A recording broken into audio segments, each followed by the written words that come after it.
Radio at Freedom's Lips. And this is March 29th, 2016, Tuesday night. Tonight, we're going to do a show around Fukushima, and I'm going to give your radiation, weekly radiation report. I'm going to do a power prayer and just talk about very different aspects of what's going on in Fukushima. And then at the end of the program, talk about some of the ways we can stay healthy. And before I start on that, I want to bring up, everybody talks about what's going on in Flint, Michigan, and I'm sure the news out of Flint, Michigan has brought the issue of contaminated drinking water into sharp focus. And as it's, all officials are talking about it at every level, local, state, and federal.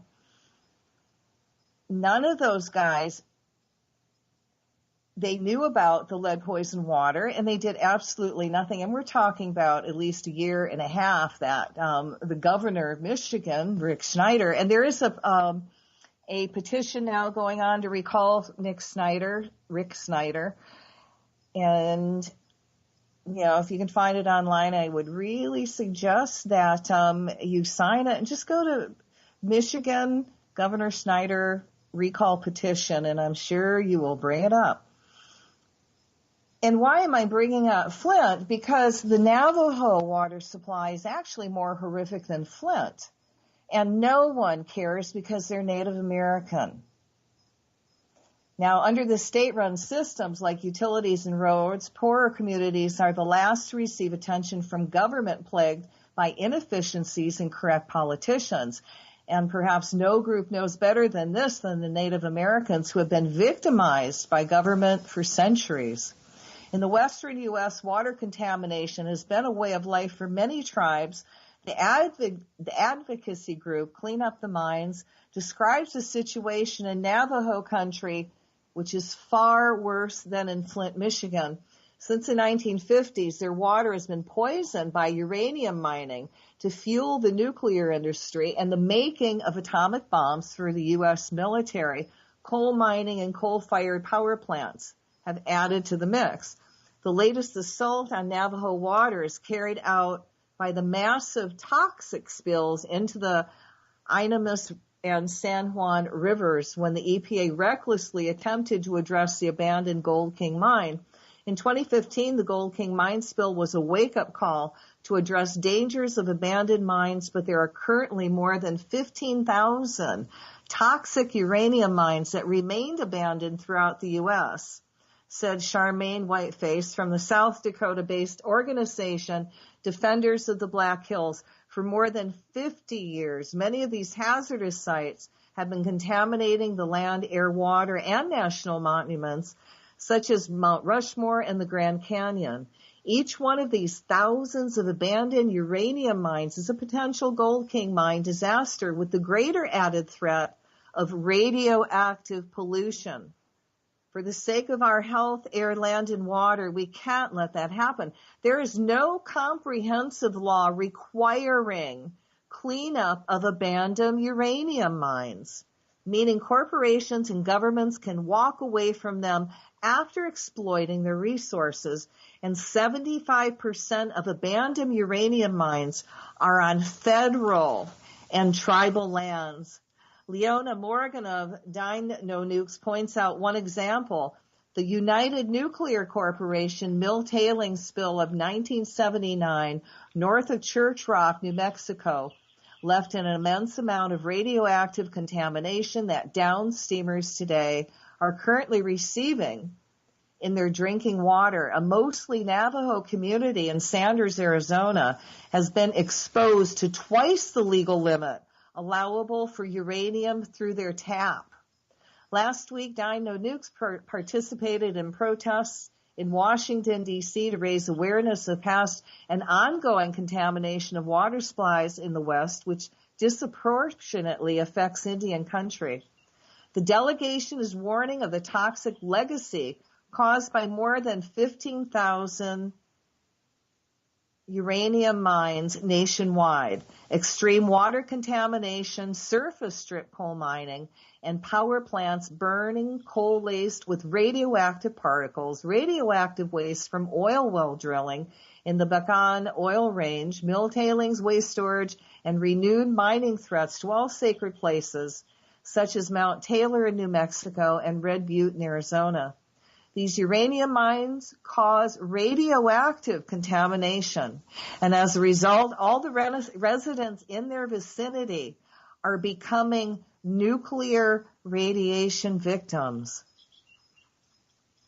New Mexico and the federal government have provided little funding for widespread cleanup, and only occasionally are old mines remediated. The governments of New Mexico and the United States have a duty to clean up these radioactive mines and mills, and furthermore, to perform health studies to determine the effects of radioactive poisoning. Like they really need to do health studies on what the effects of radioactive poisoning are.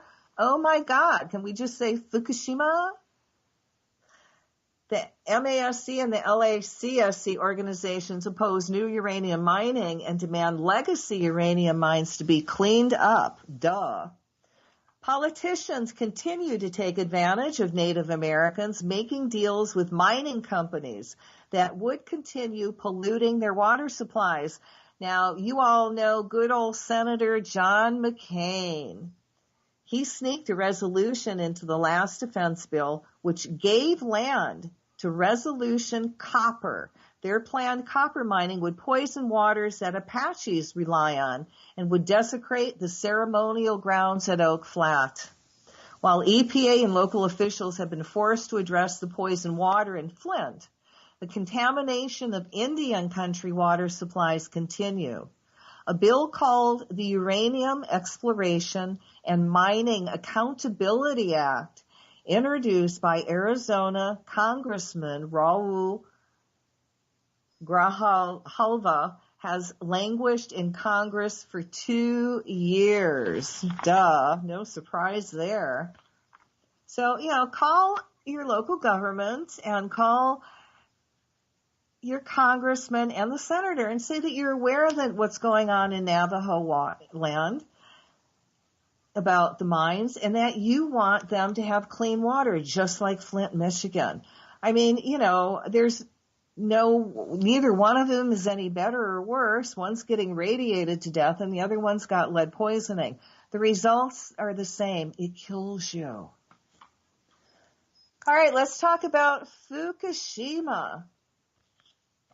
And if you don't remember what Fukushima is, that's that big nuclear accident that happened in Japan that hasn't stopped, and it's 5 years going on. So let me give you a detailed timeline of the events at the Fukushima nuclear reactors, starting with the 9.0 earthquake of March 11th, 2011. So this is going to help you just remember in case you've forgotten. So the timeline begins Monday, 7th of March, 2011. Tokyo Electric Power Company, also known as TEPCO, submits a report to Japanese Nuclear Safety Agency, which predicts the possibility of a tsunami up to 10.2 meters high at the Fukushima Daiichi nuclear plant in the event of an earthquake similar to the magnitude 7.2 earthquake with accompanying tsunami that devastated the area in 1896. TEPCO actually made this prediction in 2008, but delayed in submitting the report because they did not feel the need to take prompt action on the estimates. Friday, March 11th, a 9.0 magnitude earthquake strikes off the coast of Honshu Island at a depth of about 24 kilometers, which is 15 miles. The Fukushima 1 power plant's nuclear reactors 1, 2, and 3 are automatically shut down by a tremor. Nuclear reactors 4, 5, and 6 were undergoing routine maintenance and were not operating. Reactor 4 was defueled in November 2010. The tremor has the additional effect of causing the power plant to be cut off From the Japanese electricity grid, however, backup diesel generators kick in to continue cooling. Tokyo Electric Power Company, the plant's operator, finds that units 1 and 2 are not operating correctly and notifies the proper officials. Now that was at the hours 1446. So 1452, reactor 1's emergency cooling system, which is capable of running without external power, turns off automatically. 1503, reactor 1's emergency cooling system is manually shut down. 1527, the first tsunami strikes the plant. 1530, the emergency condenser designed to cool the steam inside the pressure vessel of the number 1 reactor fails. 1546, approximate a 14-meter, 46-foot tsunami unleashed by an earthquake overtops the seawall designed to protect the plant from a tsunami of 5.7 meters or only 19 feet, inundating the Fukushima facility and disabling the backup diesel generators, all but one of which were housed underground and washing away their fuel tanks. With the loss of all electrical power supply, the low-pressure core spray, the residential heat removal and low-pressure coolant injection system main pumps, and the automatic depressurization systems all failed. I mean, if this doesn't sound like a Halloween story, I don't know what does. A subsequent investigation by NHK would later reveal that the isolation condenser units had not been tested or operated in over 40 years. Now, this is a nuclear plant. Now, Fukushima, they are supposed to be hosting, they won the 2020 Olympic Games. Now, who in the hell did they pay off? And I bet you they paid off some big bucks to those guys to get them to put the Olympics, the 2020 Olympics, planned for Tokyo, just a short distance, 240 kilometers from the nuclear-stricken reactors, remains a primary concern. I know I wouldn't send any of my children over there. So this is what Masakuni Murakami, former president of the LDP, members of the House of Councilors, he wrote about the Tokyo Olympic Games, and he writes, as you know, an honorable retreat from the Tokyo Olympic Games was published in the September 2015 issue of the magazine Monthly Japan. The same magazine in its October 2015 issue had published shocking articles revealing further serious irregularities regarding the Tokyo Olympic Games. The headlines are significant. We assert again that Japan should retreat from the Tokyo Olympic Games. Prime Minister Mori, we've had enough of you, said Masakuni.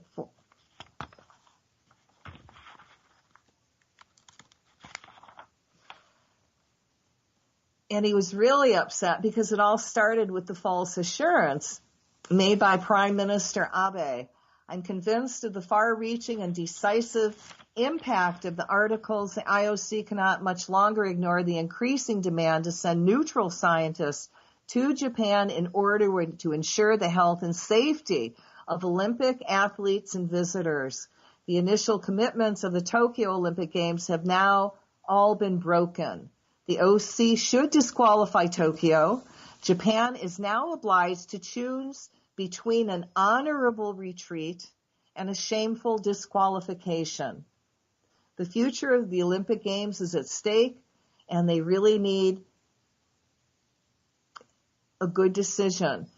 Now, they also went to explain, some of the words. Now, when they say criticality, The term criticality is used in several senses in the public discussion of nuclear reactors. Now, here's some key terms. Subcritical, which means the reactor is losing neutrons in power. Critical neutron flux and balance. Power production steady. And supercritical, when the reactor is increasing neutron output and power. Meltdowns when the nuclear fuel cannot be controlled. In such cases, supercriticality leads to disaster. The term recriticality can refer to a nuclear system that was being shut down in the process of becoming subcritical and failing to continue under control, and instead becomes hotter and less controlled. The term can also refer to a situation with stored fuel rods become uncontrolled, such as through the loss of cooling water and become critical again, or even superficial, leading to a meltdown. Now, Harvey Wasserman, who's a nuclear activist, and he was actually on my program a long time ago, he writes, as you read this, a terror attack has put atomic reactors in the Ukraine at the brink of another Chernobyl scale apocalypse. Now, transmission lines have been blown up. Power to at least 2 major nuclear power stations have been dangerously cut without emergency backup. Those nukes could lose coolant to their radioactive cores and spent fuel pools. They could then melt or explode as Fukushima. Wasserman continues. The world's 430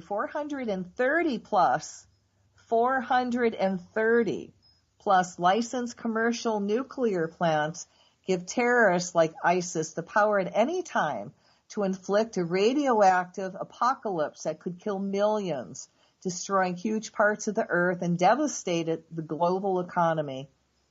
Fallout from Chernobyl's 1986 disaster has killed more than 1 million people. Cancer rates among children and others near Fukushima are soaring. Wasserman warns the 2011 earthquake and tsunami took out backup generators at Fukushima, followed by 3 meltdowns and 4 explosions. Tsunami, like flooding caused by busted dams upriver from at least 3 dozen U.S. reactors, could replicate much of what happened at Fukushima. Ominously, he reports the official reports on the 9/11 attacks on New World's Trade Center confirmed that Al-Qaeda also considered targeting atomic reactors. A word to the wise should be sufficient. Pay attention to the risk posed by nuclear reactors, and you take these steps. 1, do you know how close you live next to a nuclear reactor? 2, find out, and devise an escape plan with your family and do it today. You cannot assume the worst is over, and in Wasserman's considered opinion, it's not. We'll be dealing with the horrific legacy of Fukushima for generations to come. Be proactive, stay healthy, and stay safe. And I believe, what I've read, there are actually some resolutions out there that are really not being put to use. So let's go with your radiation level, your city radiation level for the week. Now, this is listed and produced by Bob Nichols and Veterans Today. So it's listed in counts per minute. 1 count is 1 radioactive decay registered by the instruments. So the highest radiation reporting city is listed first, and the least radioactive city reporting is listed last. Still, all reporting cities are way above normal. And these are just the American cities that exceeded over 1,000 CPMs this week. So keep in mind that your normal radiation is 5 to 20 CPMs, okay? Anything over 20 is bad. All right, so let's start at the highest. which is 1,803 rads, which is Miami, Florida. 1,508, Little Rock, Arkansas. 1,385, San Diego, California. 1,357, Yuma, Arizona. 1,356, Colorado Springs. 1,192, Raleigh, North Carolina. 1,148, Idaho Falls, Idaho. 1,142, Portland, Maryland. 1,141, Grand Junction, Colorado. 1,137, Louisville, Kentucky. 1,124, Spokane, Washington. 1,102, Memphis, Tennessee. 1,097, Phoenix, Arizona. 1,088, El Paso, Texas. 1,075, Riverside, California. 1,061, Tucson, Arizona. Worcester, Massachusetts, 1,056. Anaheim, California, 1,052. Billings, Montana, 1,043. Oklahoma City, Oklahoma, 1,026. Atlanta, Georgia, 1,019. Navajo Lake, New Mexico, 1,017. Augusta, Georgia, 1,014. Fresno, California, 1,002. So there are 24 cities that exceeded over 1,000 CPMs this week, and there's an additional 15 cities between 900 and 999. And if you listen, you'll notice these cities, it doesn't matter where you are in the country, whether you're at the beginning, in the middle, or east, west coast, north, south, you're all getting high radiation. Well, I found this article very, very interesting because of course, it's about Fukushima. And the title of the article says, Tokyo was on the brink of nuclear catastrophe, admits former prime minister. So 5 years on from the tsunami, 5 years after the tsunami, the former Japanese prime minister says the country came within a paper-thin margin of a nuclear disaster. I think this guy is in denial. What do you think? Japan's prime minister at the time of the 2011 earthquake and tsunami has revealed that the country came within a paper-thin margin of a nuclear disaster requiring the evacuation of 50 million people. Okay, so instead they're just letting all those people stay there and slowly die. Nice one, dude. In an interview with the Telegraph to mark the 5th anniversary of the tragedy, Kyoto Kan described the panic and disarray at the highest levels of the Japanese government as it fought to control multiple meltdowns at the crippled Fukushima Daiichi nuclear power plant. I have to say, they really suck at their job, don't they? He said he considered evacuating the capital, Tokyo, along with all other areas within 160 miles from the plant and declaring martial law. The future existence of Japan as a whole was at stake, he said. Something on that scale, an evacuation of 50 million. It would have been like a huge war. Well, dude, yeah, I have a store in Hawaii, and I have a lot of Japanese people come in. And even 2 years after this happened, people from Tokyo would come out and tell me, oh, it's not hitting us. We're in Tokyo. Yeah, like there's an invisible wall that goes up that protects them. Not. Now, Mr. Khan admitted he was frightened and said he got no clear information out of TEPCO, the plant's operator. He was very shocked by the performance of Nobuaki Terasaka, his own government's key nuclear safety advisor. We questioned him, and he was unable to give clear responses. We asked him, do you know anything about nuclear issues? And he said, no, I majored in economics. I mean, this, if it wasn't so sad, this would be just kind of funny. I mean, here is the man that is in charge of nuclear safety, and he doesn't have a friggin' clue to what it's about because he majored in economics. From a very early stage, I had a very high concern for Tokyo. Kyoto Kan, former PM, says obviously it wasn't that big of a concern because he never did anything about it, did he? Mr. Terasaka, the director of the Nuclear and Industrial Safety Agency, was later sacked. Wow. Another member of Mr. Khan's crisis working group, and the then TEPCO chairman, Sunisha Katsumata, was last week indicted on charges of criminal negligence for his role in the disaster. The 9.0 magnitude quake, the largest ever recorded in Japan, triggered a gigantic tsunami which broke through the plant's flood defenses, cutting off power to its control room and the coolant systems of its nuclear reactors. Deprived of cooling, radioactive fuel in 3 of the plant's 6 reactors melted down. Explosive hydrogen gas built up, blowing holes in the reactor containment building and allowing radioactivity to escape. The town of Futaba is still sealed off in an exclusion zone.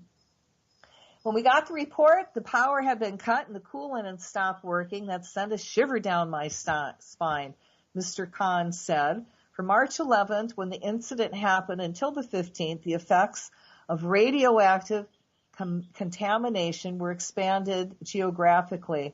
From the 16th to the 20th, we were able to halt the spread of radiation, but the margin left for us was paper thin. If the fuel rods had burnt through in all 6 reactors, that would definitely have affected Tokyo. Well, it friggin' did, plus worse. From a very early stage, I had a very high concern for Tokyo. Yes.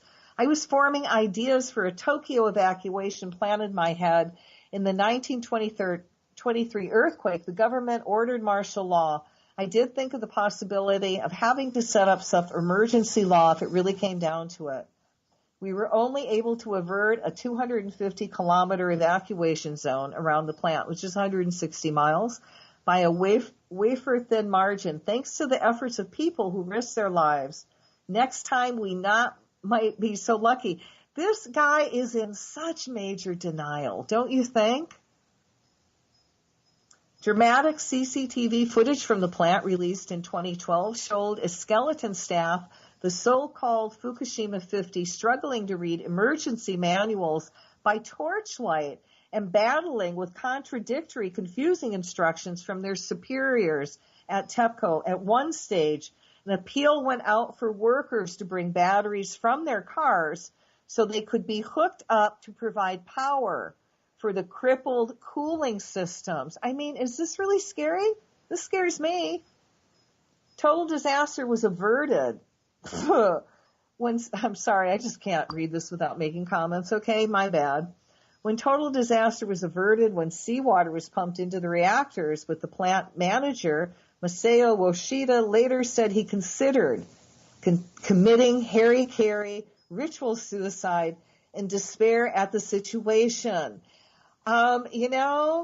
Dude, you might want to try criminal prison. 5 years on, the contamination and decommissioning process at the Tokyo Electric Power Company's embattled Fukushima Daiichi nuclear power plant continues. Mr. Khan said he had to retreat to an inner room after the atmosphere in the government's crisis management center became very noisy. He said there was so little precise information coming in, it was very difficult to make clear judgments. I don't consider myself a nuclear expert, but I did study physics in university. I bet he flunked the class. I knew that even based on what little we were hearing, there was a real possibility this could be bigger than Chernobyl. Oh, duh. That was a terrible disaster, but there was only 1 reactor there. Here, there's 6. Although the Fukushima disaster caused no immediate deaths from radiation, bullcrap, It did force the evacuation of almost 400,000 people, most of whom have still been unable to return to their homes and really will never be able to. Hundreds of thousands more fled in panic, brilliant ones, and much of Fukushima province ceased functioning. Derelict buildings at Futaba locked in an eerie time capsule. An area within 12.5 miles of the plant remains an exclusion zone with no one allowed to live there. Some studies have identified a higher incidence of child cancer in a wider region. Mr. Khan said that the nuclear accident is still going on today. Duh. He said in reactors 2 and 3, the radioactive fuel rods are still there in small amounts. Oh my God. Of radioactive water are leaking out of the reactor every day, despite what TEPCO says. I've heard that it's large amounts. As I said, I think Mr. Khan is really in denial. He said the experience had turned him from a supporter of nuclear power into a convinced opponent. I have changed my views 180 degrees. You have to look at the balance between the risks and the benefits. One reactor meltdown could destroy the whole planet. And however unlikely, that is too great a risk. Can I say another duh? Mr. Khan lost his prime ministership later in 2011 among strong criticisms of his handling of the crisis. Yes, he did nothing. A parliamentary investigation accused him of distracting emergency workers by making a personal visit to the plant, withholding information, and misunderstanding a request by TEPCO to pull out some staff as a demand to withdraw them all. However, another independent inquiry said his action in ordering the Fukushima 50 to stay at their posts was vital. I went to the TEPCO offices and demanded they not evacuate. To this day, I'm criticized for that, but I believe then and I still believe now that I did the right thing and that was a decisive moment for the crisis. Like not.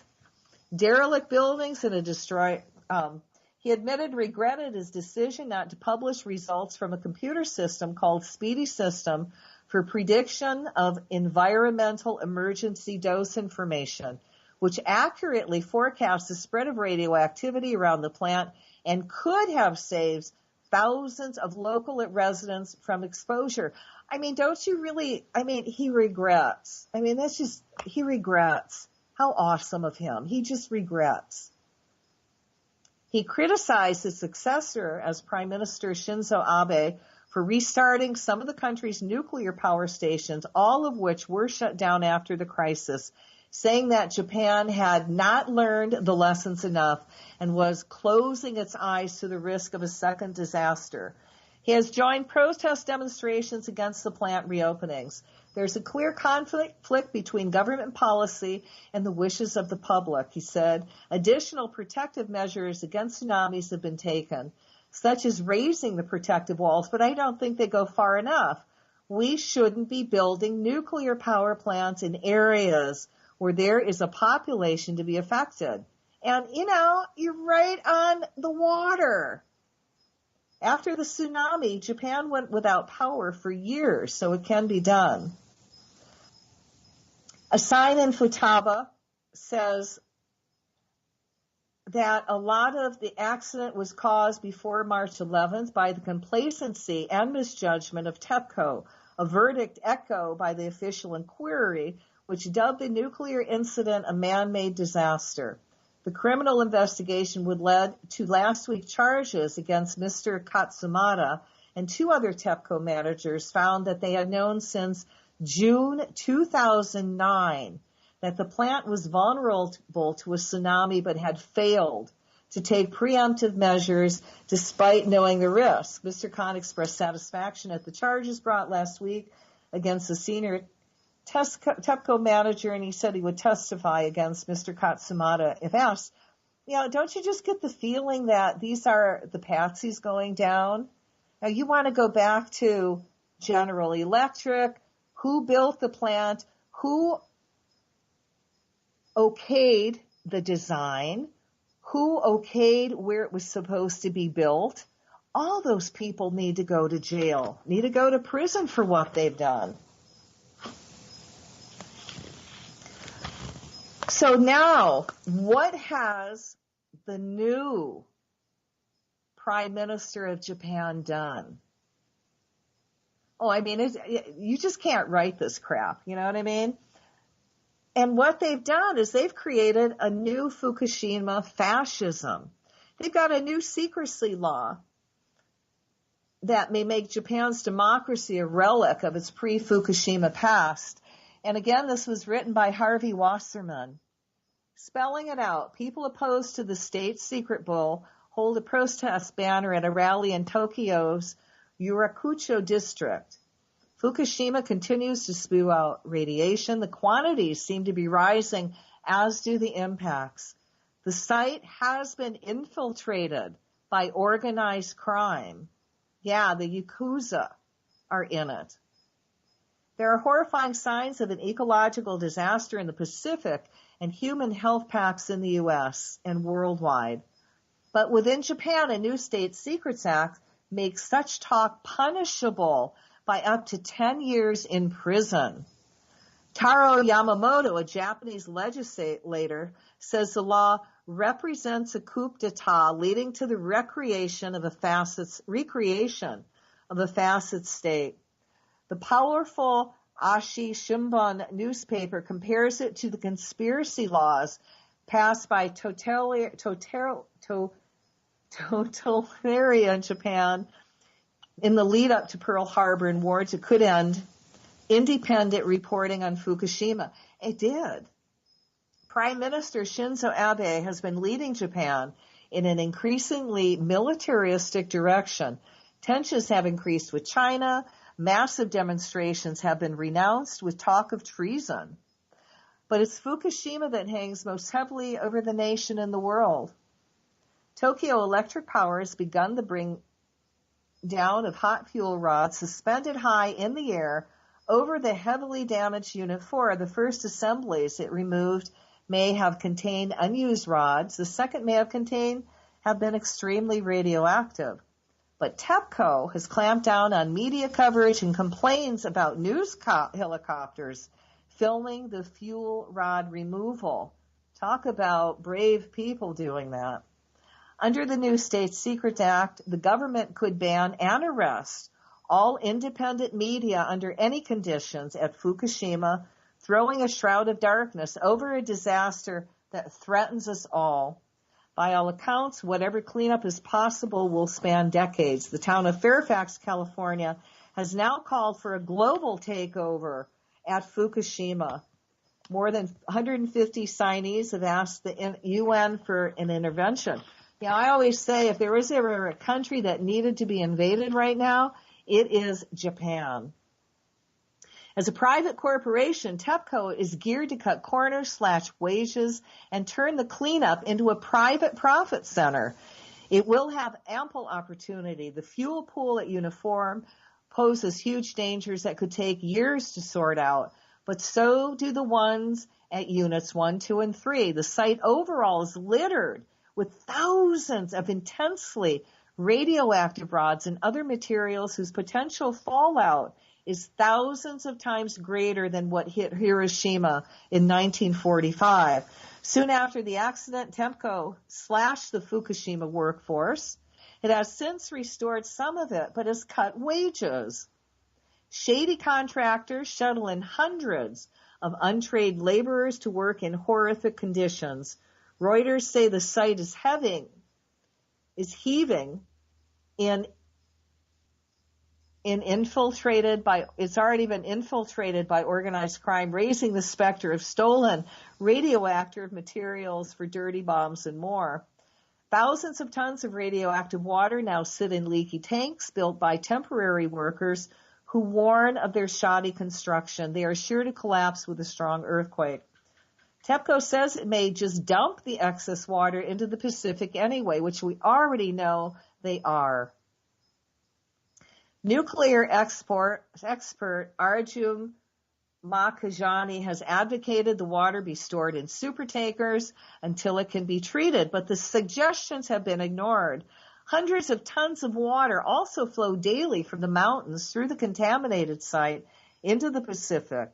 Nuclear engineer Arnie Gunderson long ago asked TEPCO to dig a trench filled with absorbents to divert that flow. But he was told that would cost too much money.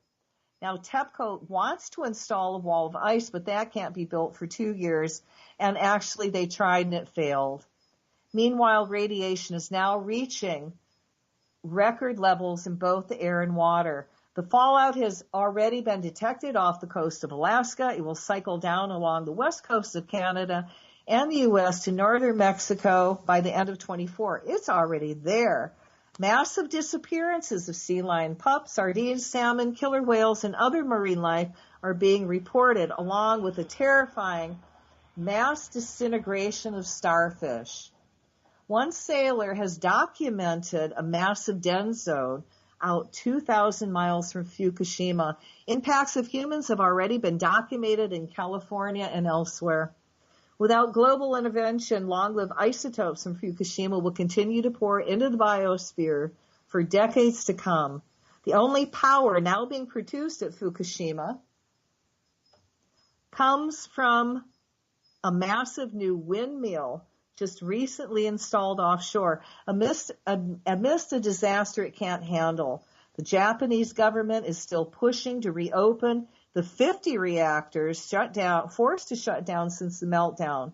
It wants to avoid public fallout amidst a terrified population, and on the 2020 Olympics scheduled for a Tokyo region now laced with radioactive hotspots, at least one on-site camera has stopped functioning. The government has also apparently stopped helicopter-based radiation monitoring. A year ago, a Japanese professor was detained 20 days without trial for speaking out against open-air incineration of radioactive waste. Now Prime Minister Abe can do far worse. The Times of India reports that the State Secret Act is unpopular and that Abe's approval ratings have dropped with its passions. You think? But the new law may make Japan's democracy a relic of its pre-Fukushima past.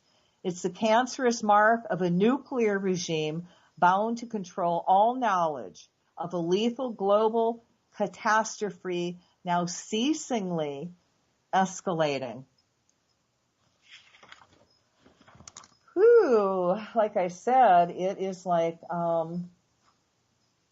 one bad nightmare, isn't it? I mean, it's just, now what's even bad, like it can get worse. Well, yes, it can get worse because the EPA, Environmental Protecting Agency, has proposed to increase allowable radioactivity in drinking water following a nuclear emergency. Now, EPA has quietly proposed to raise the allowable levels of radioactivity in drinking water to hundreds of times their current limits for following a nuclear emergency. Now, the Safe Drinking Water Act establishes maximum contaminant levels for specific radionuclides. But now EPA has proposed allowing people to drink water with concentrations of radioactivity at vastly higher levels with no actions taken by government to protect people. God, don't you allow these people in office? They just give you warm fuzzies. So the EPA has proposed these new drinking water standards for its protective action guides. The PAGs would apply to any release for which a protective action might be required. Under the new proposal, no actions to protect the public would be taken even if radioactivity in drinking water were dozens of or hundreds of times higher than Safe Drinking Water Act levels.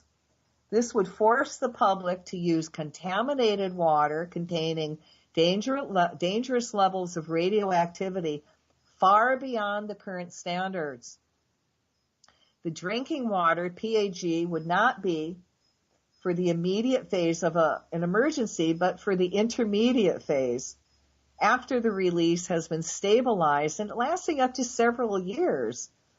Looking no further than the current water crisis in Flint, Michigan, to understand concern that the EPA will not act to protect public health in an emergency. In this case, the EPA is attempting to ensure that it would not have to act decisively to protect public health. Now that is criminal, and whoever is making this up, whoever is in charge of the EPA, needs to go. You know, this is just absolutely craziness, isn't it? And yes, it's the world we live in. Planned obsolescence? Oh my God, hell yes. So what we're going to talk about in the second half is just a little bit more about Fukushima and what it actually means health-wise.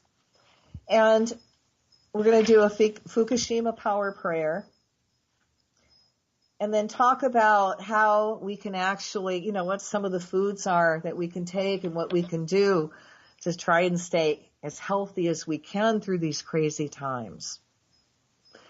So this is Revolution Radio at Freedom's Lips. And, you know, Revolution Radio is actually listener-sponsored, and nobody gets paid for doing this. It's all volunteer. So we really, really appreciate all your donations. So go to their website, Revolution Radio at Freedom's Lips, and just go to their donation button. You know, everything is welcome. And they also have really cool things that you can buy at their store. And you can get organic seeds, which is really something wonderful to have. And it's got quite a big variety. And if you just want to give, you know, I always say if you are stuck and with money and you don't seem to be moving forward, then donate. You know, open up your heart, because when you donate, you're making room and you're making space for the universe to start, you know, giving you abundance. You know, as you give, you receive. What goes around comes back. Now, you can find more about me. Golly jeepers, I'm all over the place. And go to my website at www.angelitom.com, ANGELITEOM.com, and I have all my cool angel light healing tools. I have my curse removal there that you can download for free. I have a couple books on spiritual basics. One you can download for free, and the other is a whopping $6. And I just look at it as it's just helping you remember what you've forgotten, so you can move forward and have a nicer life. You can also find me on Facebook under Cathy Bilsky or Catherine Bilsky or Cathy's Angel Light Crystals, Miracles, and Joy, which is my store. And you can write to me on any of those if you have any questions or need help. I'm on YouTube. All my shows are up on YouTube. And I'm also on LinkedIn and Google+. And then we also have an Enlightenment Movement 2016 website up at Shutterfly.com. Enlightenment Movement 2016 at Shutterfly.com. And there I put out all the daily power prayers. I call it Enlightenment Group Focus. So, you know, you can actually join in and really amplify the energy work that we're doing. Your energy is important. You can also catch me on SoundCloud under Cathy Bilsky, and I think I'm also on iTunes, on the iPhone thing. You know, this is a year that we can also create world enlightenment. So be more conscious of where you put your energies. You know, it makes a difference. And when you're not doing anything and just kind of walking around, you can kind of chant to yourself, may divine enlightenment descend down around everyone now. And, you know, that's going to happen. So the more you do it, the quicker we're going to go into enlightenment. And then I also have a store in Honokaa, Hawaii. That's the big island on the northeast side. And it's called Cathy's Angel Light Crystals, Miracles, and Joy. I do my curse removal energy balancing to anybody who requests it. I do free mini massages for free with my Angel Light tools. You can come lay on my Angel Light table for free. I do shamanic, the soul retrievals, and I do a lot of this stuff by phone if you cannot make it to the store. And if you call me at the store between 11 to 4 Hawaiian time at 808-775-9400, we could also set up an appointment. And I also, do a lot of work on Skype. But you can also, when you come into my store in Honeka'a, you can come hug my big 1,000-pound smoky quartz celestial Earthkeeper crystal. And then I also have another one, large Earthkeeper celestial. It's 650 pounds. They both look like turtles. And they love to be touched and hugged. They're very, very social. But like I said, you can come in, and if you need rocks or stones, the new healing tools, what we used to heal with before they invented pharmaceuticals, give me a call. Like I said, I'm online. You can catch me on Facebook, on YouTube, on Revolution Radio, all over the place. And again, while we're waiting to go on break, we'll talk about how we can stay a little bit healthier during this planetary crisis. And really, with the irradiation, there is nowhere to run and nowhere to hide anymore. This stuff's been spitting out for 5 friggin' years. And all that ineptness over there in Japan and Fukushima and the blinding of eyes. And, you can get back to the people that really screwed up, but, who allowed it there in the first place? Okay, we're going on break, and be back in a few. Woohoo! Welcome back, everybody. This is Cathy Bilsky, the Quantum Leap Let Light Ignite show, and this is the second hour, March 29th, and we are discussing Fukushima. And, Fukushima's nuclear nightmare over. Do you think it is? Well, don't count on it. Now, Christopher Busby is an expert on the health effects of ionizing radiation. He's qualified in chemical physics at the University of London in Kent and worked on the molecular physical chemistry of living cells for the Wellcome Foundation.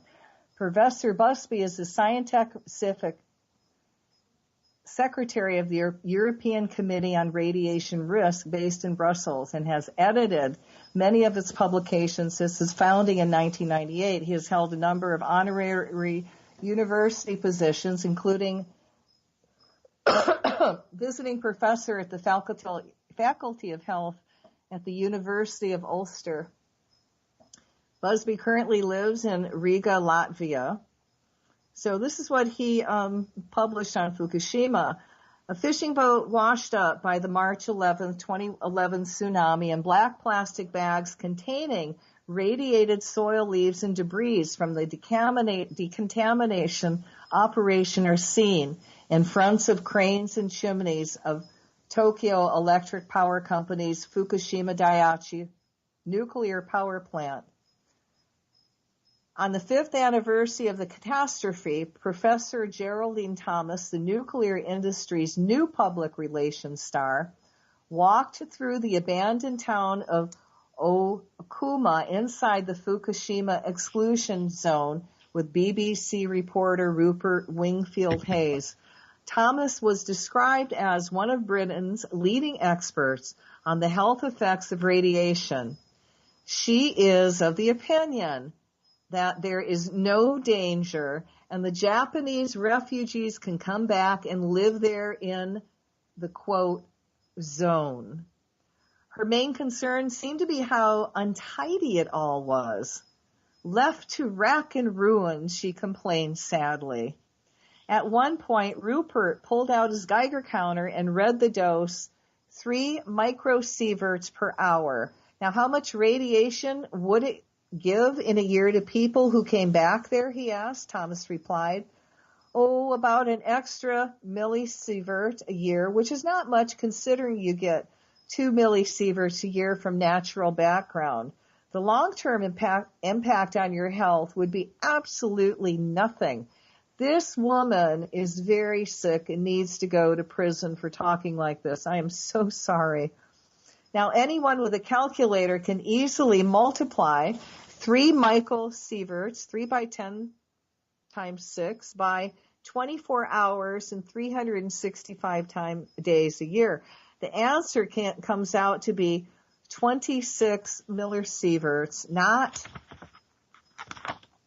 about 1 mil, as the leading expert on the health effects of radiation reported. I must personally ask if Jerry Thomas is a reliable expert. Her CV shows she has published almost nothing in the way of original research. So we must ask how it is that BBC has taken her seriously. Well, there's bad news for the bots. Fukushima cleanup robots have been also overpowered by radiation. This recalled the day the first reactor exploded in 2011. I was in London and the BBC asked me to come into the studio and comment. Also present was a nuclear industry apologist, Dr. Ian Fells. Like Geraldine Thomas, he seemed unconcerned about the radiation. The main problem for him was that the lifts would not work. People would have to climb the stairs, he complained. I said that then on that first day that this was a serious accident like Chernobyl, but he and everybody who followed him told the viewers that it was no problem, nothing like Chernobyl. 6 months later, looking back, it became clear I was correct on every point, but I never was invited back to the BBC. I visited Japan, took sophisticated measuring equipment, obtained vehicle air filters, spoke to the Japanese people and advised them to take calcium tablets to block the strontium-90. My vehicle air filter measurement showed clearly that large areas of northeast Japan were seriously contaminated, including Tokyo. This was too much for the nuclear industry. I was attacked in the Guardian newspaper by pro-nuclear George Monbiot in an attempt to destroy my credibility. One other attacker was Geraldine Thomas. What she said then was as madly incorrect then as what she is saying now. But the Guardian would not let me respond. That's because it's reptilian-owned. The important evidence for me in the recent BBC clip is the measurement of dose given by Rupert's Geiger counter. 3 microsieverts per hour. Normal background in Japan, I know I measured it there, is about 0.1. So in terms of external radiation, Rupert's measurement gave 30 times normal background. Fukushima, as it happened, it shook the world. Now, is this a problem for human health? Well, you bet it is. The question no one asked is, what is causing the excess dose? The answer is easy. Radioactive contamination, principally of cesium-137. On the basis of well-known physics relationships, we can say that 3 sieverts at 1 m above ground represents a surface contamination of about 900,000 becquerels per square meter of cesium-137. That is 900,000 disintegrations per second in 1 square meter of surface. And note that they were standing on a tarmac road, which appeared to be clean. And this is 5 years after the explosion. The material is everywhere, and it is in the form of dust particles, which can be inhaled, invisible, sparkling fairy dust that kills, hangs in the air above such measurement. The particles are not just of cesium-137. They contain other long-lived radioactivity: strontium-90, plutonium-239, uranium-235, uranium-238, radium-226, polonium-210, lead-210, tritium, isotopes of rhodium, ruthenamine, iodine, cerium, cobalt-960. The list is long. The UN definition of radioactively contaminated land is 37,000 becquerels per square meter. And so on the basis of the measurement made by the BBC reporter, the town of Okuma in the Fukushima zone, and we assume everywhere else in the zone, is still 5 years after the accident, more than 20 times the level where the UN would, and the Soviets did, step in and control the population. But the Japanese government wants to send the people back there. It is bribing them with money and housing assistance. It is saying, like Jerry Thomas, there's no danger. And the BBC is giving this misdirection a credible platform. The argument is based on the current radiation risk model of the International Commission of Radiological Protection, the ICRP. Last month, my German colleagues and I published a scientific paper in the peer-reviewed journal Environment, Health, and Toxicology. It uses real-world data from those exposed to the same substances that were released by Fukushima to show that the ICRP model is wrong by 1,000 times or more. This is a game-changing piece of research, but were we asked to appear on the BBC or anywhere else? No. What do our findings and calculations suggest will have happened in the 5 years since the explosions and into the future? Well, let's just take a look at what has happened since 2011. The reactors are still uncontrolled 5 years after the explosions and continue to release their radioactive content to the environment, despite all attempts to prevent this. Concerning the melted fuel, there is no way to assess the condition or specific whereabouts of the fuel, though it is clearly out of the box and in the ground. Meanwhile, robots fail at the extremely high radiation levels. Found groundwater flowing through the plant is also becoming contaminated and is being pumped into the storage tanks for treatment. High radiation levels and debris have delayed the removal of spent fuel for numbers 1, 2, and 3 reactor buildings. TEPCO plans to remove debris from reactor 3, and this work has begun. Then they are hoping to remove the fuel rods out of reactors 1 and 2 by 2020, and the work on removing debris from these 2 reactors has not even begun yet. Much of the radioactivity goes into the sea, where it travels several hundreds of kilometers up and down the coast, destroying sea life and contaminating intertidal sediment. The radionuclides bind to find sediment and concentrate in river estuaries and tidal areas like Tokyo Bay. Here the particles are resuspended and brought ashore to be inhaled by those living within 1 kilometer of the coast. From work done by my group for the Irish government on the contaminated Irish Sea, we know that this exposure will increase the rate of cancer in the coastal inhabitants by about 30%. The releases have not been stopped despite huge amounts of work, thought, and action. Not on TEPCO's part, huh? The treated water is still highly radioactive and cannot yet be released.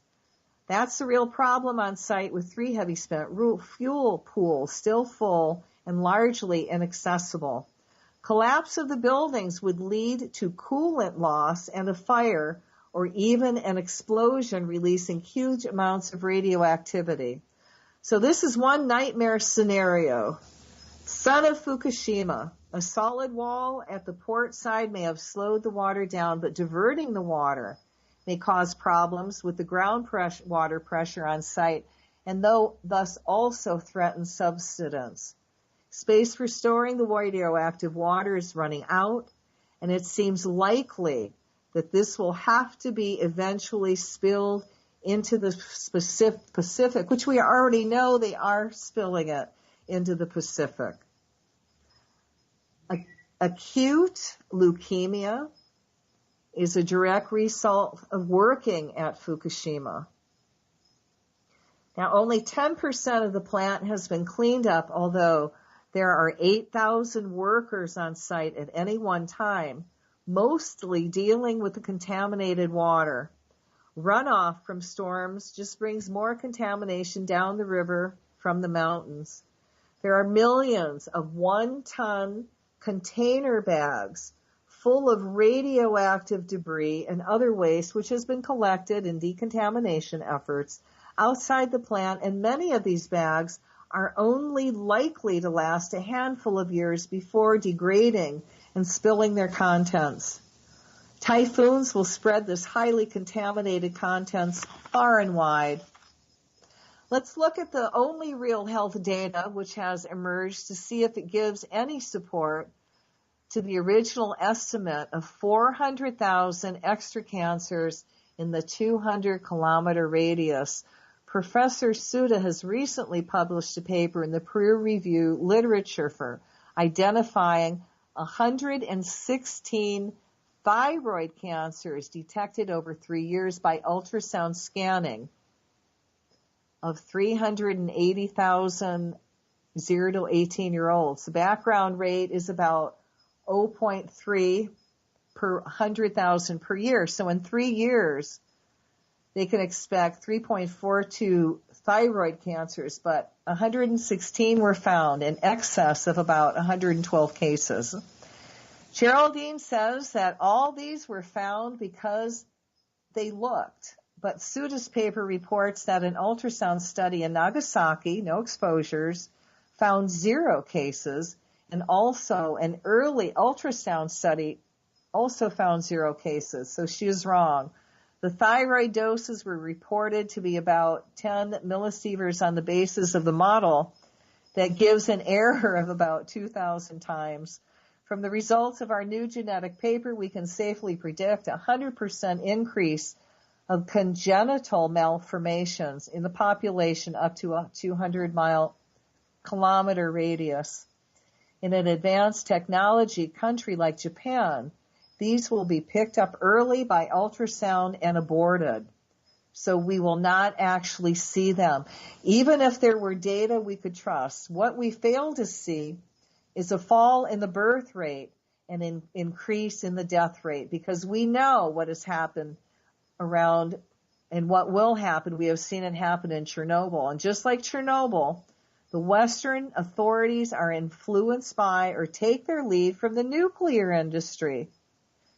The ICRP and the International Atomic Energy Agency, IAEA, which since 1959 has taken over from the World Organization as responsible authority for radiation and health. They keep the lid on the truth using ill-informed individuals like Geraldine Thomas, and by analogy with New Labour or New BBC, increasingly, I should say, New Britain, as opposed to the Great Britain of my childhood, a country I was proud of where you could trust the BBC. I wonder how the reporters like Rupert can live with themselves presenting such misguided information. Fukushima is far from over, and the deaths have only begun. Now, the Fukushima endgame, the radioactive contamination of the Pacific Ocean. Now, this article was published in 2014 by Professor Michael Duvowski and was granted the 2015 Project Censored Award. Obviously, guess what? They were censored. Ranked number 5 among the 25 most censored news stories. Nuclear radiation resulting from the March 2011 Fukushima disaster, which threatens life on the planet, is not front-page news in comparison to the most insignificant issues of public concern, including the local-level crime scene or the tabloid gossip reports on Hollywood celebrities. The shaky political consensus, both in Japan, the U.S., and Western Europe, is that the crisis at Fukushima has been contained. The water contains plutonium-239, and its release into the ocean has both local and as well as global repercussions. A microgram of plutonium, if inhaled, according to Dr. Helen Caldicott, can cause death. Certain isotopes of radioactive plutonium are known as some of the deadliest poisons on the face of the planet. A mere microgram, a speck of darkness on a pinhead, of plutonium-239, if inhaled, can cause death, and if ingested, radioactive plutonium can be harmful, causing leukemia and other bone cancers. In the days following the 2011 earthquake and nuclear plant explosions, seawater meant to cool the nuclear power plants instead carried radioactive elements back to the Pacific Ocean. Radioactive plutonium was one of the elements streamed back to the sea. It would appear that the radioactive water has already penetrated parts of the Japanese coastline. Environmental testing of shoreline around the nuclear plant, as well as fish, especially tuna, showed negligible amounts of plutonium in the seawater. The plutonium, from what little is reported, sank into sediments off the Japanese coast. A recent report suggests that the Japanese government is intent upon releasing the remaining radioactive water into the ocean. The proposed solution becomes the cause of radioactive contamination of both the Japanese coastline as well as the Pacific Ocean, extending to the coastline of North America. The head of Japan's nuclear watchdog said contaminated water stored at the crippled Fukushima No. 1 nuclear power plant should be released into the ocean to ensure safe decommissioning of the reactors. Shunichi Tanaka, the chairman of the Nuclear Regulation Authority, made the comment December 12th after visiting the facility to observe progress in dismantling the 6 reactors. The site was severely damaged in the tsunami generated by the 2011 earthquake. I was overwhelmed by the sheer number of tanks holding the water tainted with radioactive substances, Tanaka told reporters, indicated they pose a danger to decommissioning work. We have to dispose of the water. With regard to expected protests by local fishermen over the discharge, Tanaka said, we also have to obtain the consent of local residents in carrying out the work so we can somehow mitigate the increase in tainted water. Oh, this guy breathes too much radiation.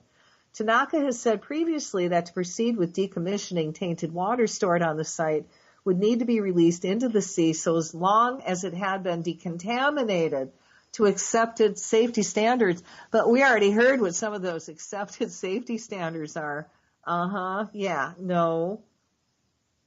While the idea may upset people, yes, we must do our utmost to satisfy residents of Fukushima. Tanaka said, adding that the NRA would provide information to local residents based on continuing studies of radioactive elements in local waters. The inspected tour was Tanaka's second since he became NRA chief in September 2012. He last visited in April 2013. During his visit, Tanaka observed work on a trench at the ocean side of No. 2 reactor building where highly contaminated water is being pumped out. He also inspected barriers set up around the storage tanks to prevent leaks of tainted water. Tanaka praised the completion in November of work to remove all spent nuclear fuel from the November 4 reactor building, as well as changes to work procedures. So the NRA had signals massive release of tainted water to help decommission Fukushima site. These guys are nuts, and one of the effects of radiation is not only do you become angry, but man, you become nuts, and your reasoning just goes out the door. These guys are so reptilian, and they're into the reptilian agenda. If they were not reptilian, if they were an awakened spiritual being, by God, they wouldn't do this crap, and they wouldn't let this stuff happen. So speaking of which, let's do a power prayer for Fukushima. So sit down if you're not and put your feet flat on the floor. And I want you to imagine yourself in this huge stadium filled with all kinds of people that are all like-minded, all light workers. And we're going to put a big crystal in the center that's 10 tons, a big earth keeper to amplify our work. And feel yourself, the silver antenna from your head go up and reconnect to the Creator. Now feel that energy just pour into your body. And let it also be a healing energy. And let it flow out of your heart into that big crystal into the center. That's going to amplify our work even more. And we're going to put a big bubble of light over that earth keeper. And in that bubble of light, we're going to put this Fukushima emergency earth power prayer. Let there be light in the name of the presence of God, which I am. Through the magnetic power, the sacred fire vested in me, I command. In the highest level, for the greater good of all and the whole, we give our angels, ascended ones, celestial brothers and sisters, creator of all that is, God, goddesses, permission to give those in position of power to help and act on the behalf of all of us in the highest light, a solution now.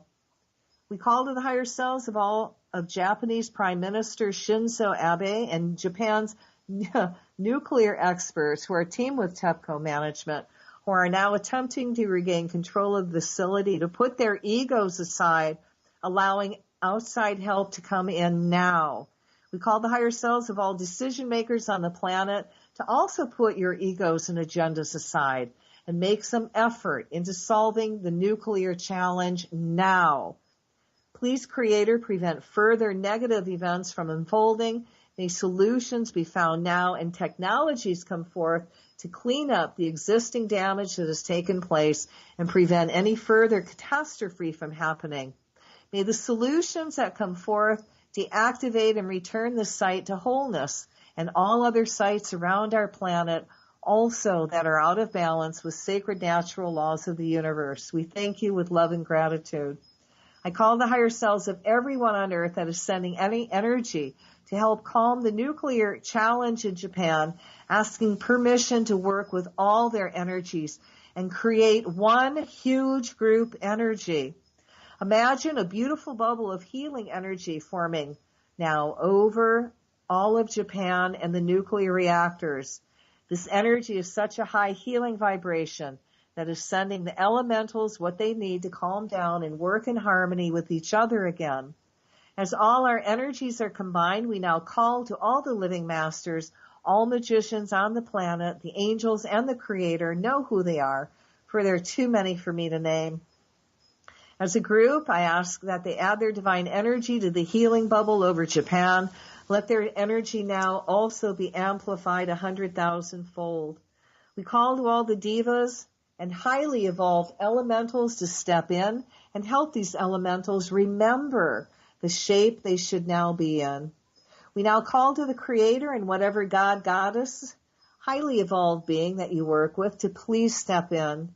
Help us calm the nuclear reactors down. If humanity has any divine graces coming, let us draw on that karma now and ask it be applied to calming and stopping all that is nuclear. See all this high divine healing, love energy now combine and flow into the bubble. Imagine the elementals feeling all this love, remembering that they are on the planet to mirror beauty. Let us re-anchor divine light in every nuclear reactor and see that light expanding to consume the buildings. See light being re-anchored in each of the spent fuel rods. See light re-anchor in every drop of water being used in the nuclear reactors. See healing light being re-anchored to the earth under the reactors, now spreading throughout Japan. See light being re-anchored in every atom molecule that makes up radiation. Let's add the violet flame to help transmute that particle that creates radiation. As these high light energies combine, it fills up the empty spaces in the radiation molecule that allows it to neutralize and turn into harmless matter. We call the violet flame through all waters coming out of the nuclear plant, then reconnect the water elemental to the Creator, filling it up with a high frequency of light. We command the water elemental to let the heat burn out through the violet flame, cooling itself down and becoming harmless. We imagine lots of cold granite, tumbled rocks on the surface of the earth between the nuclear reactors and the ocean that are formed like steps. Under this, we place a very cold Arctic air that keeps the rocks cool. As any radiation water escapes and flows over these rocks, the water cools itself. We anchor the violet flame to the rocks, so as the water flows over the rocks, it's being constantly transmuted till it is harmless. I call to all the elementals that are creating this nuclear challenge, air, earth, fire, water, wind, all metals, all misshapen elementals, to feel our love for you. We know you did not choose to become what you are now. Because of our love for you, we call on Michael the Archangel to come forth and cut all ties to that which created you and anything that is trying to amplify this challenge, making it worse. As the ties are cut, we now call the violet flame to blaze through you 100 million-fold. We command all these elementals to now let their anger burn out through the violet flame. As the violet flame blazes through every cell, atom, molecule, transmuting all negative energy you had to take on and become. See the violet flame cleanse and purifying, helping the elementals release all their anger through the flame. As the violet flame is helping the elementals transmute their energy from dark to light, let us now put our attention on. And again, we ask the elementals to now work and guide anyone who is trying to repair all the reactors, allowing themselves to be repaired. See all these people becoming divinely inspired on how to solve any problem that arises quickly, efficiently, and safely. See humans, angels, deities working together in harmony to calm the reactors down. Any life form that has been affected by any kinds of radiation, we ask that their DNA strands are now reconnected to the Creator, filling them up with so much light that their DNA becomes and stays healthy. God, we are asking for a big miracle here. We are united in love. You see the planet becoming a free, awakened planet, and we would love to continue to grow in that light. The planet is asking for divine intervention. Give us a chance to keep growing and evolving into the higher consciousness you dream for us to become. We are evolving. Send us your grace and wisdom we need to clean up the nuclear mess. We are open to receiving your guidance. We ask that you also fill this bubble of light over Japan with your healing grace, anchoring the energy of heaven to earth. Really, God, we are all open to any suggestions that you want to give us. We are open to receiving your divine words and willing to put them into divine action. Bring us all we need to overcome this challenge. Did you say that for every challenge there is a solution? Bring it on. And as always, not our will, but thy will be done. So be it. So take a very deep breath. And as you exhale, imagine all that unwanted, that bubble of light just being released to the universe and manifesting. So what I want you to do now is feel the earth energy come up your feet. I want you to ground a little bit and feel yourself just pull back in body and just feel connected to the earth. So you're very clear-headed and very focused. So let's talk about some things and some ways we can protect ourselves. So here's 10 foods to naturally protect yourself from Fukushima radiation. So first off, many experts are urging people to stop eating sea life from the Pacific, and this would obviously include anything from Japan. And you've also got to be very careful about, the seaweed and make sure it's not from Japan. So dairy and meat, the higher on the food chain, the higher the concentration of radioactive materials may be. Dairy products in particular may be the most contaminated item because the living creature has eaten the contaminated grass, other foods, and water from contaminated rain, that forms from the Pacific and atmospheric particles, the radiation which is stored in its body, and it's just passed on to whoever eats it. After the Chernobyl disaster, there were numerous cases of children becoming severely ill from drinking cow's milk. So some of the products to choose: citrus pectin or apple pectin. In supplement form, these has been shown to bind and to remove radioactive materials such as cesium-137 from the body.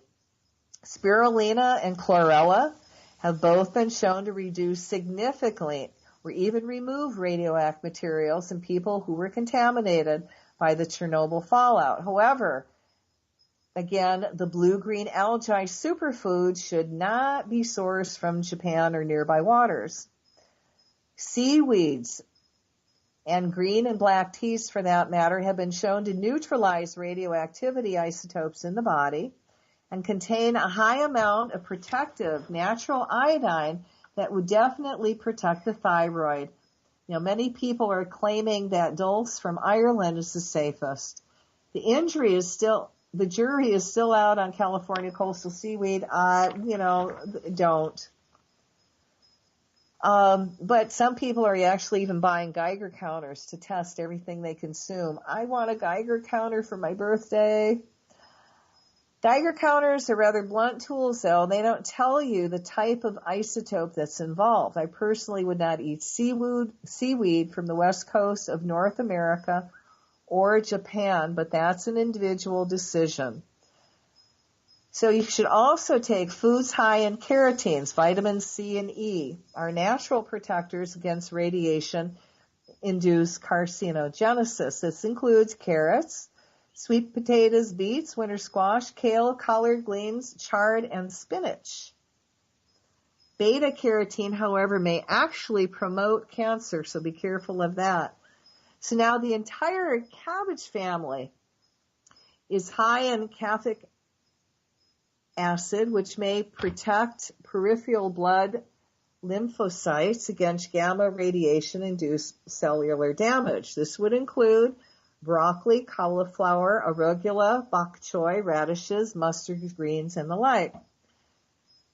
What's also good are herbs high in selenium, which also may protect against DNA damage, and that includes nettles, burdock, root, catnip, ginseng, and, if you can't get those, then take selenium tablets. Oh, what a concept. So members of the legume family, especially lentils, astragalus, and red clover may assist with DNA repair. Miso soup has been shown to be very protective as it contains diploclonic acid and may discharge radiation from the body, and rosemary as well helps rid the brain of free radicals. Reishi mushrooms, known in traditional Chinese medicine as lingxi, have also been noted to increase the white blood cells and increase the overall immune protection of the body, even combating cancer. The recommended method is slice the dried mushroom and simmering for 3 hours and drinking the concentrated tea. Now, cilantro removes heavy metals from the body, especially when combined with chlorella, and milk thistle is another herb that supports the liver in removing toxins. Bentonite clay has been touted as doing the same through binding and removing the foreign substances.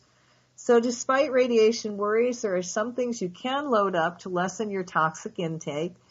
In the meantime, coconut water is high in potassium and can make you a whole lot more relaxed while waiting for the next shoe drop to drop. All right, so let's move on. What other things can we do to kind of protect ourselves from radiation poisoning?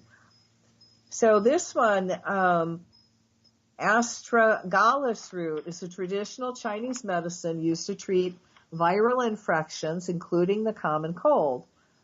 Astragalus appears particularly useful in cases where the immune system has been damaged by chemicals, or radiation. In the rare event of a nuke bomb and reactor accident, you can take several supplements and foods to help remove the toxic radiation byproducts from your body and protect and heal your body. Spending a lot of time in the airplane at 35,000 feet also allows more UVC radiation into your body. Spending a lot of time out in the sun also does the same. So, you got to, flying and being out in the sun and in the rain just doesn't have the same meanings anymore. Iodine, of course, over 90% of the population is deficient in iodine, and iodine is crucial for proper thyroid functioning and formation of all glandular tissues. So you should take a supplement with 6 to 50 milligrams of iodine per day. Magnesium, and iodine is obviously not the only substance that we should run to in the face of increasing radiation threats. Magnesium is a vital mineral whose lack leaves us open to not only radioactive damages, but also those from heavy metals and thousands of chemicals which we're commonly exposed to. Deficiencies in basic minerals like magnesium and selenium can make all the difference between health and disease, between being able to withstand chemical, heavy metal, and radiation exposure. Now, borax can also be ingested at 1/8 teaspoon to 1 liter water for women, 1/4 teaspoon to 1 liter of water for men. Fortunately, red wine and coffee are significant sources of boron, as well as non-citrus fruits. Red grapes, plums, pears, apples, avocados, legumes, and nuts. Boron is known to be non-carcinogenic, non-mutagenic, and has been used internally to protect the astronauts in space as they leave the Earth's protective magnetic field. Boron for radiation protection. Many professionals are actually recommending it. So now there's all kinds that you really need to have to start also detoxifying. Now, charcoal, activated charcoal can be good, and if you don't know what that is, you can get that in the health food store, and you just simply take it as a pill. So medical professionals consider active charcoal one of the very best agents for general body detoxification. IMO activated charcoal cannot but help you detoxify radiation products from your body. Sulfur is required for the sulfication and methylation detoxification pathways, key methods of radiation detoxification. We must assure a good supply of this key, often lacking material. And then you've got chlorella, and it's a single-cell freshwater algae. And it also is used as a detoxification agent by bonding the toxins and, helps them flush out of your body. Now, Japanese researchers, after the extremely toxic spread of many radioactive substances following the atomic bomb attacks of the U.S. in World War II, examined many chelators to remove radiation emitters. The Japanese found 8 grams of chlorella a day increased the removal of cadmium by 300% in the feces and 700% in urine. Chlorella also helped remove uranium, lead, and many other toxic radioactive substances. Chlorella has since been found to be a good toxifier of mercury. And then again, they've got cilantro, which eliminates mercury, lead, and aluminum through the urine. Spirulina, vitamin D. We need especially vitamin D3. May protect us from background radiation and it should be used as a safe protective agent before or after a low-level nuclear accident. Hayes argues that vitamin D, and in particular its biological active form, vitamin D3, could be the key ingredient of protection against radiation. Sea salt is a great all-around detoxifier that cannot but help with radiation toxins. Now, I like to take what I call a very nice cleansing bath. And in my bathtub, I'll put at least 1.5 pounds to 2 pounds of salt, a cup of baking soda, and 1 pint to 1/4 bottle of hydrogen peroxide, depending on how I feel that day. Now, the salt and the baking soda will help pull out toxins, will help pull out some of the aluminum out of your body and neutralize some of the radiation, which you should also be washing your clothes in it. Now, the hydrogen peroxide puts oxygen back into your body, and it's free oxygen therapy. And that's a very good cleanse. And every now and then, depending on how I feel, I might put a few drops of rescue remedy in it to help me calm down if I'm going through anything that day, anything negative. And you can also put oils in it to make you feel better. Now, a very, very incredibly good natural antibiotic that I drink almost daily is it's a cup of hot water, and I put in it a nice big slice of lemon that I squeeze into it. And because I live in Hawaii, I'm accessible to fresh turmeric and fresh ginger. And if you can't get the fresh stuff, believe me, the capsules work, because I tried just the capsules in the beginning, and it worked really lovely. But I'm going to give you the recipe for what I do with that natural antibiotic. And I grate some ginger and some turmeric root. And then like I said, I squeeze a little bit of lemon into a glass of water, and I put the turmeric and the ginger in a strainer, put it over the glass, and then for me, because I wanted to kick it up a little bit, I also put a little dab of horseradish, and all it does, it makes it really spicy.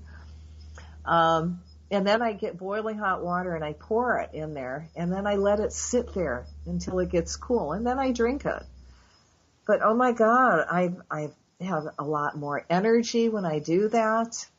I sleep better. Instead, my energy, I used to, like around noon, like clockwork, I would be nap time, and now I can go through the whole day without taking a nap as long as I keep up with that natural antibiotic. Ginger, turmeric, and lemon. And, like I said, you don't have to, but horseradish is also a cleanser, body purifier. So I just throw about 1/4 teaspoon of it in there and just let it all cook. Like I said, there's many, many also different things that you can do to cleanse. You need to up your vitamins. I'm always doing that. I have angel light under my bed, angel light plates, healing plates, and that regenerates me. It helps me sleep at night, and it heals me while I sleep. And I'm also taking angel light. I'll take it and put it in water, and it'll slowly dissolve. And that's all minerals. And in it, it has calcium and sulfur and all the things that I just talked about. So it's wonderful. And when I drink the mineral water, my bones got stronger. My hair actually got thicker. And after 4 kids, my hair stopped growing. The kids sucked the life force out of me. And the minerals and the vitamins.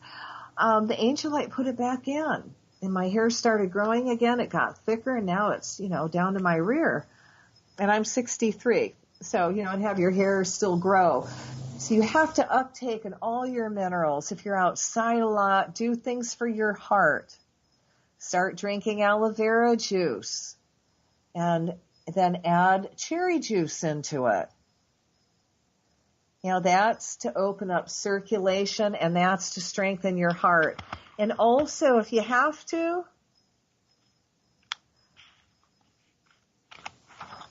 oh my God, I just had a brain bubble.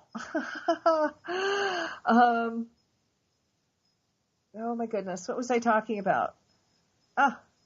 This is where it's nice to have a second person there, and they can go, oh yeah, that's what you were talking about. The heart stuff.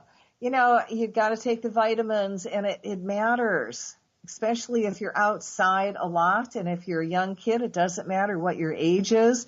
Even your animals, if they're outside, could use this. Drink coconut oil. Put that on your skin. It absorbs. It's antifungal.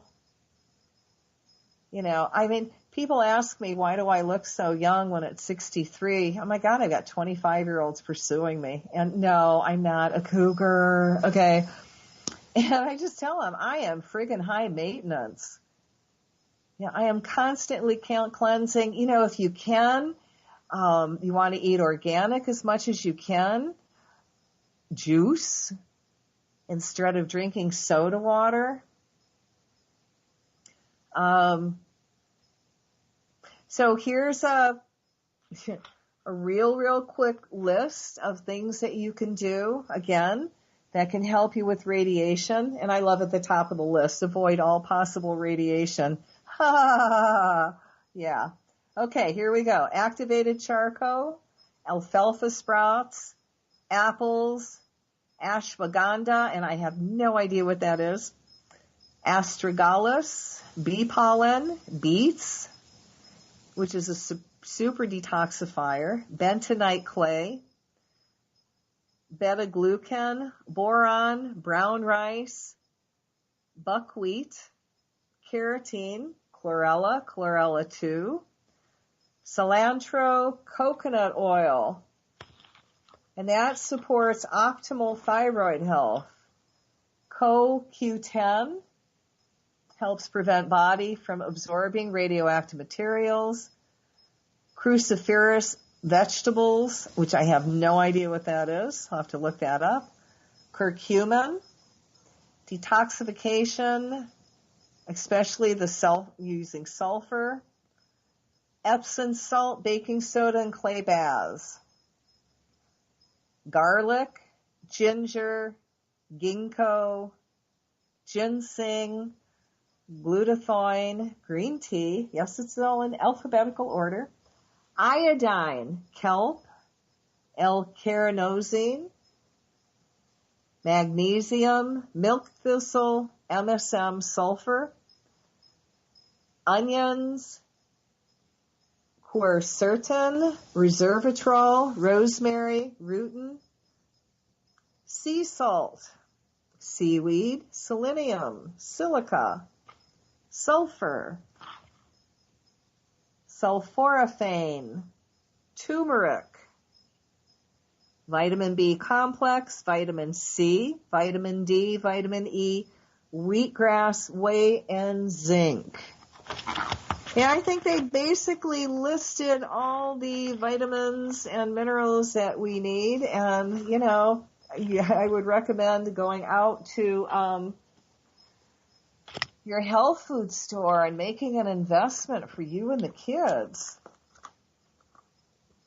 If you can, if all possible,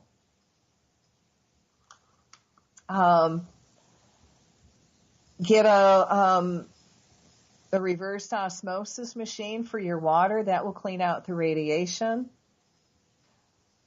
Talk about this, guys. Talk about this with your families.